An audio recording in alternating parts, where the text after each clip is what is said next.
حضرت مریم وہ پاک باز اور پاکیزہ عورت ہیں جن کے نام پر قرآن مجید میں ایک پوری سورت اتار دی گئی، اور قرآن پاک آپ کی پیدائش، پرورش، کفالت اور آپ کے ہاں حضرت عیسیٰ کی پیدائش کے واقعات کو کھول کھول کر بیان کرتا ہے تاکہ لوگ اللہ تبارک و تعالیٰ کی محبوب بندی کے بارے میں کوئی شک و شبہ نہ رکھیں۔ حضرت مریم علیہ السلام حضرت داؤد علیہ السلام کی نسل سے تعلق رکھتی ہیں۔ آپ کے والد محترم اس دور میں بنی اسرائیل کے امام نماز تھے، اور آپ کی والدہ محترمہ بھی عابدہ اور زاہدہ خاتون تھی۔ اس دور میں اللہ تعالیٰ نے بنی اسرائیل پر حضرت زکریا علیہ السلام کو مبعوث فرمایا تھا۔ جب حضرت مریم علیہ السلام کے والدہ کے ہاں اولاد نہیں تھی تو انہوں نے اللہ کے نام پر یہ نظر مانی کہ اگر ان کے ہاں اولاد ہوئی تو وہ اسے بیت المقدس کی خدمت کے لیے وقف کر دیں گی۔ اس وقت کے رواج کے مطابق جو لڑکا اللہ تعالیٰ کے نظر کر دیا جاتا وہ نہ تو شادی کرتا تھا اور نہ ہی دنیاوی مشاغل میں دلچسپی لیتا تھا، صرف عبادت گاہ کی خدمت کرتا اور خود عبادت میں مشغول رہتا تھا۔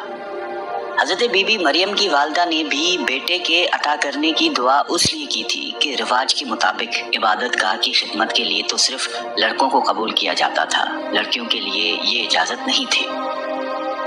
چنانچہ بیٹے کی جگہ جب بیٹی پیدا ہوئی تو ماں کو یہ فکر ہو گئی کہ اس کی نظر قبول نہیں ہوگی، کیونکہ دستور کے مطابق لڑکی نظر کرنے کی ممانعت تھی۔ اسی کشمکش میں اللہ تعالیٰ سے یہ دعا کی کہ اے رب، میں نے تو لڑکے کی درخواست کی تھی، لیکن جو اللہ تعالیٰ کی ذات بابرکت کا علم ہے وہاں تک انسانی سوچ کیسے پہنچ سکتی ہے؟ اللہ تعالیٰ نے جس لڑکی کو پیدا فرمایا تھا اس سے دراصل مقدس ماں بنانا مقصود تھا، جس میں سے ایک عظیم الشان مبارک و مسعود بیٹے نے پیدا ہونا تھا جو پیدائشی نبی تھا۔ بہرحال حضرت مریم کی پیدائش ہو جاتی ہے اور مدت رضاعت ختم ہوتی ہے تو آپ علیہ السلام کی والدہ محترمہ آپ کو بیت المقدس لے جاتی ہیں تاکہ مجاوروں کے سپرد کر کے اپنی منت پوری کریں۔ وہاں مجاور جھگڑنے لگتے ہیں، ہر کوئی یہ چاہ رکھتا ہے کہ حضرت مریم کی کفالت اس کے سپرد کی جائے۔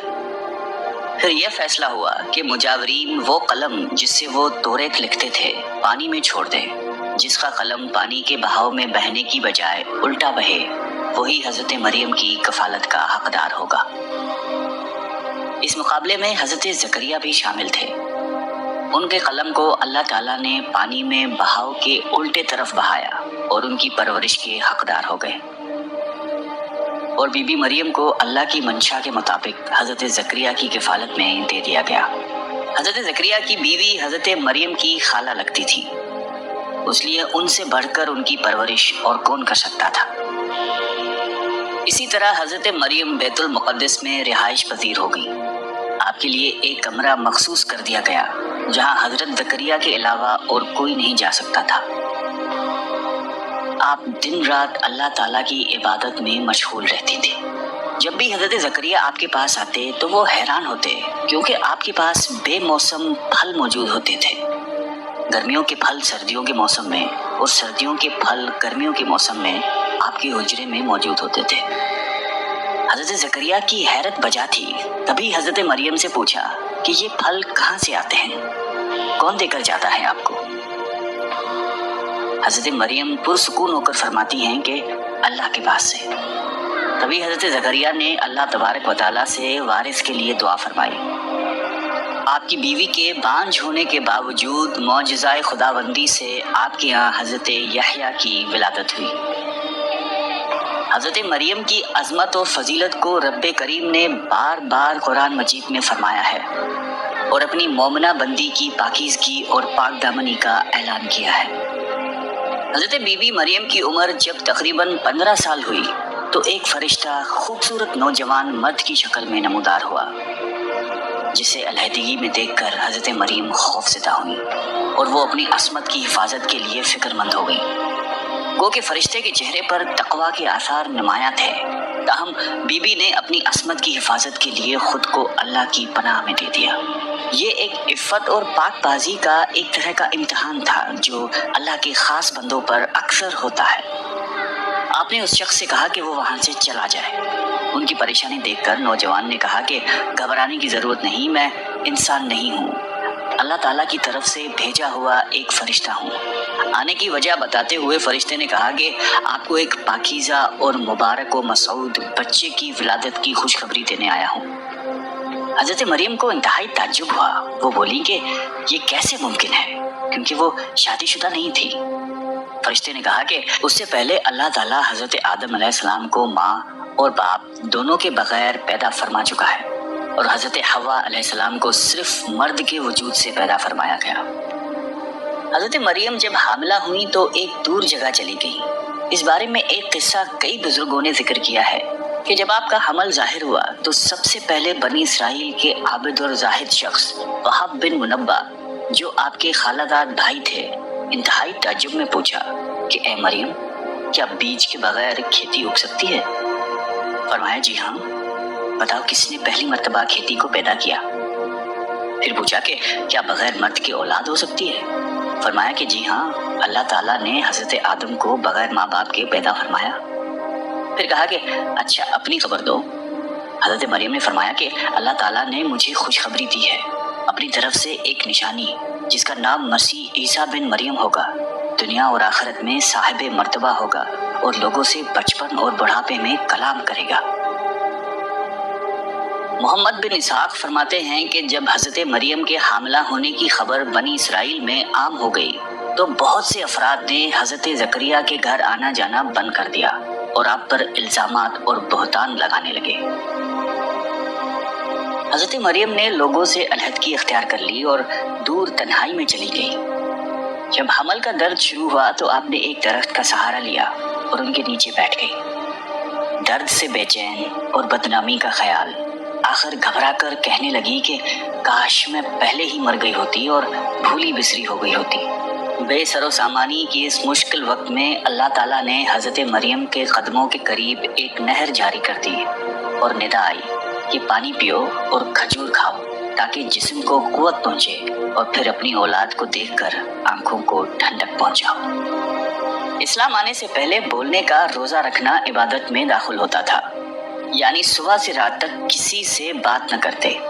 بعد میں یہ حکم منسوخ ہو گیا، لہٰذا حضرت مریم کی پریشانی دور کرنے کے لیے کہا گیا تھا کہ تم سے کوئی شخص اس بچے کے بارے میں پوچھے تو اشارے سے کہہ دینا کہ میں نے چپ کا روزہ رکھا ہے۔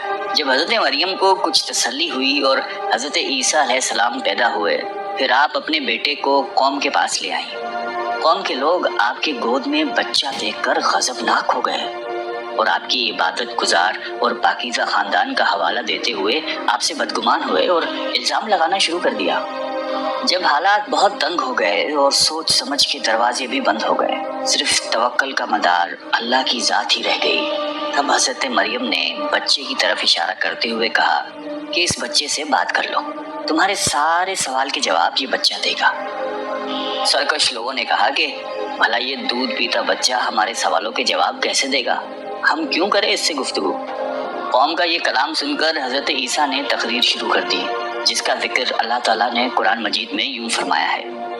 اور جب بچے نے فرمایا میں ہوں اللہ کا بندہ، اس نے مجھے کتاب دی اور مجھے نبی کیا، اس نے مجھے مبارک کیا، میں کہیں ہوں، مجھے نماز و تقوی کی تاکید فرمائی، جب تک میں جیوں اپنی ماں سے اچھا سلوک کرنے والا، اور مجھے زبردست بدبخت نہیں بنایا، اور سلامتی ہے مجھ پر جس دن میں پیدا ہوا اور جس دن میں مروں اور جس دن زندہ اٹھایا جاؤں گا۔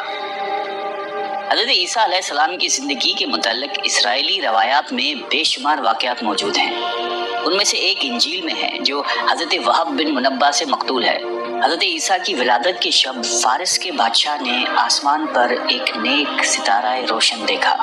نجومیوں سے دریافت کیا تو بتایا گیا کہ اس ستارے کا طلوع کسی عظیم الشان ہستی کی پیدائش کی خبر دیتا ہے جو ملک شام میں پیدا ہوئی ہے۔ بادشاہ نے خوشبوؤں کے عمدہ تحفے دے کر ایک وفد کو ملک شام روانہ کیا۔ ملک شام پہنچ کر وفد نے یہودیوں کے بادشاہ سے تمام حالات دریافت کرنا چاہے۔